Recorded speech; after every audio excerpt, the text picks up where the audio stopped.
All right, now when working with end users, we're getting into the areas that are actually in the objectives of the exam. As I said, most of these are pretty much common sense, okay? So use appropriate language in a business environment and avoid jargon and acronyms. Okay, if you are going to use jargon and acronyms, you need to explain them, but we really want to just try to avoid them. If you can explain what DNS is without using the term DNS, I realize some of you may have no idea what that is. That's fine, you will.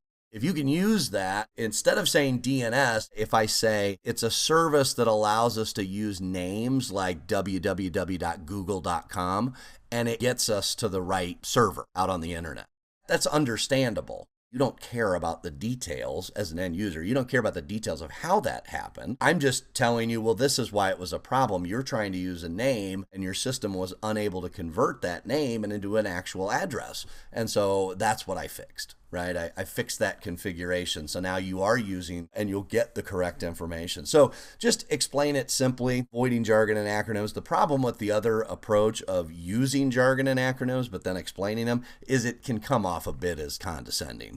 We want to maintain a positive attitude. We want to project confidence as well. Now, we shouldn't do so dishonestly. We also shouldn't do so arrogantly. So you'll learn your lesson if you do that, I guarantee it, because what you think may be the problem initially may not actually be the problem. We need to be active listeners. Don't be listening and just kind of letting it go in one ear and out the other. No, we need to be active. We need to, by actively listening, that means direct the conversation. I always say this, the end user doesn't know, but they know what the symptom of their problem is. They don't know what the problem is.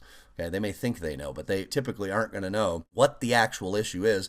And they for sure don't typically know all the stuff that has to happen behind the scenes. Okay, so don't expect them to describe a problem to you in technical terms. They're going to describe how they see it. You're then going to have to ask more questions to facilitate the discussion to get as much useful information from them as possible. Being culturally sensitive, this is applicable if you're in a situation where you deal with customers from different backgrounds, cultures, or even end users within your organization, like a certain location maybe that's overseas, and so you have to understand that. Be on time, be prompt, and always contact customers if you're late, and avoid distractions. While you're working on machines, we don't really want to be taking personal phone calls. Obviously, there are emergencies. Definitely shouldn't be texting or doing social media. Shouldn't be shooting the breeze with the end user. Stick to the topic or stick to the task at hand. Okay? Most of us, if you work full time, then this is not really applicable. But if you work full time for like a service provider, if you work as a consultant, any sort of outside contractor, vendor, then you're getting paid for your time. So really our time should be devoted to the particular task at hand.